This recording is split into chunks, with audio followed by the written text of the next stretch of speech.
Olá, seja muito bem-vindo e bem-vinda à nossa reflexão bíblica desta quarta-feira, festa de São Lucas, considerado apóstolo e evangelista. Por isso, o evangelho oferecido pela liturgia dessa festa é o relato do envio de 72 discípulos com as recomendações que Jesus lhes dá para bem realizar a missão. O Lucas, do qual temos informação, foi companheiro de Paulo, como podemos verificar em Colossenses capítulo 4, versículo 14, onde se diz Lucas, o querido médico.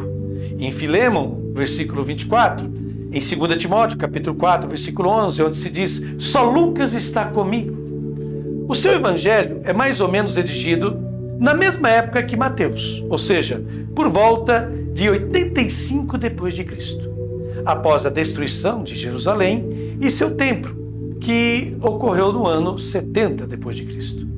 Lucas escreve seu evangelho mais voltado para as igrejas fundadas no mundo de cultura greco-romana, especialmente graças à atividade missionária de Paulo, Silas, Timóteo, Tito e muitos outros.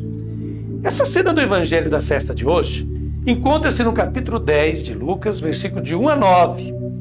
Capítulo 10, versículo de 1 a 9, e o texto vai ficar aí na sua telinha para você abrir a sua Bíblia e nos acompanhar. Vejamos o contexto no qual se encontra essa passagem. Como podemos ver nesta imagem, o evangelista situa o evento Cristo no centro da história.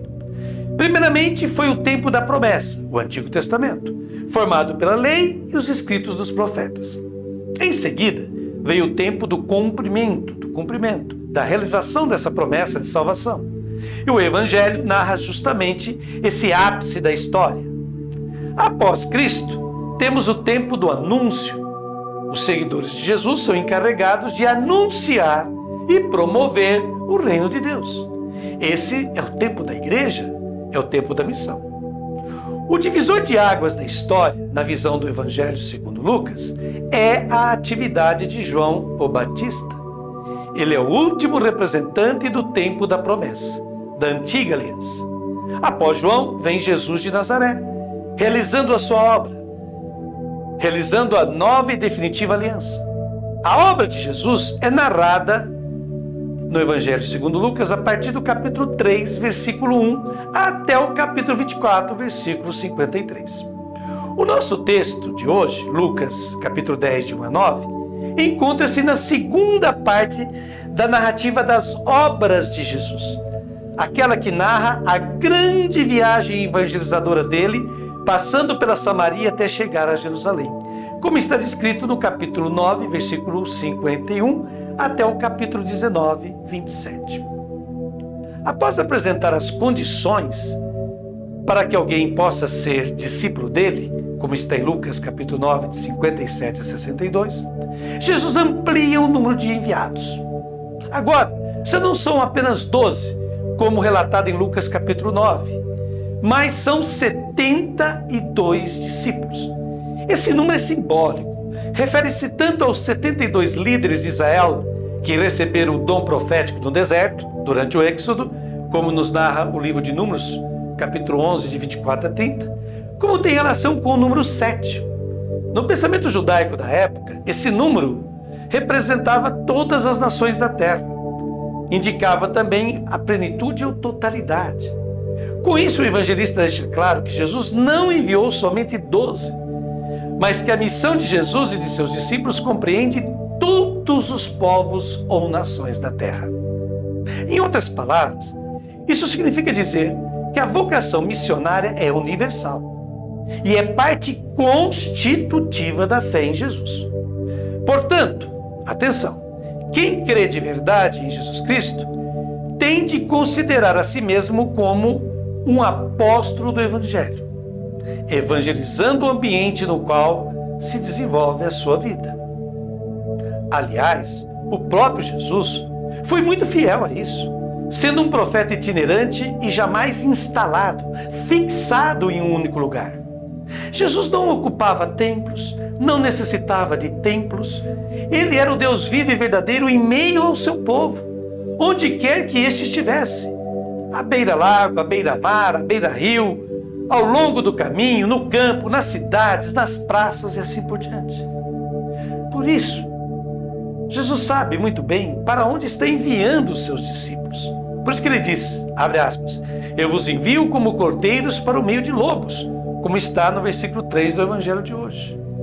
Ele mesmo experimentou a oposição, perseguição e críticas desses lobos que existem no caminho da evangelização.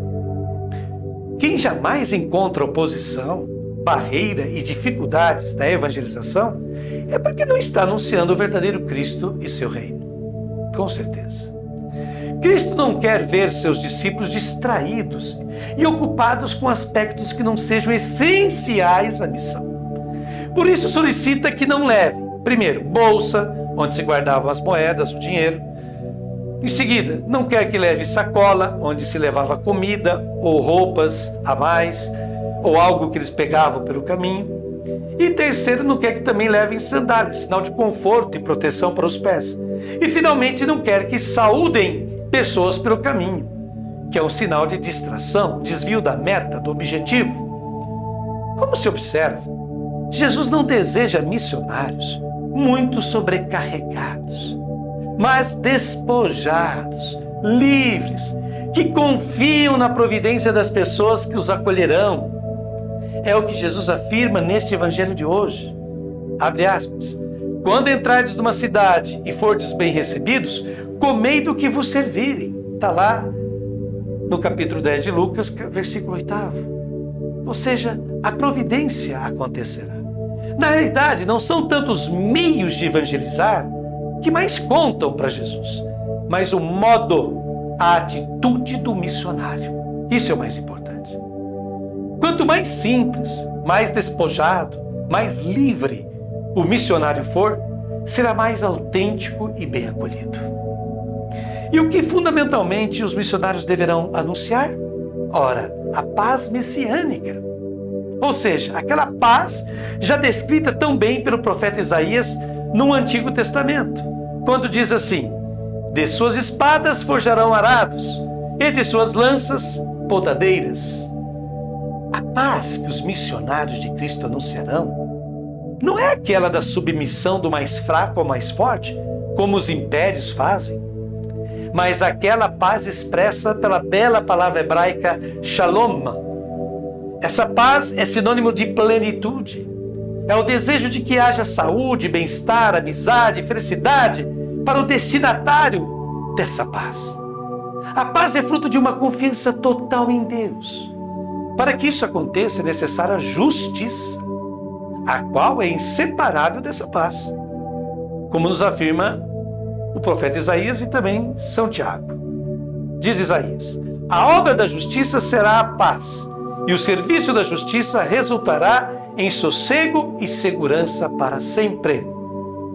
Tiago nos diz, o fruto da justiça é semeado na paz, para aqueles que promovem a paz. E a paz inicia-se pela casa. Diz o versículo 5, paz a esta casa, ou seja, paz a esta família.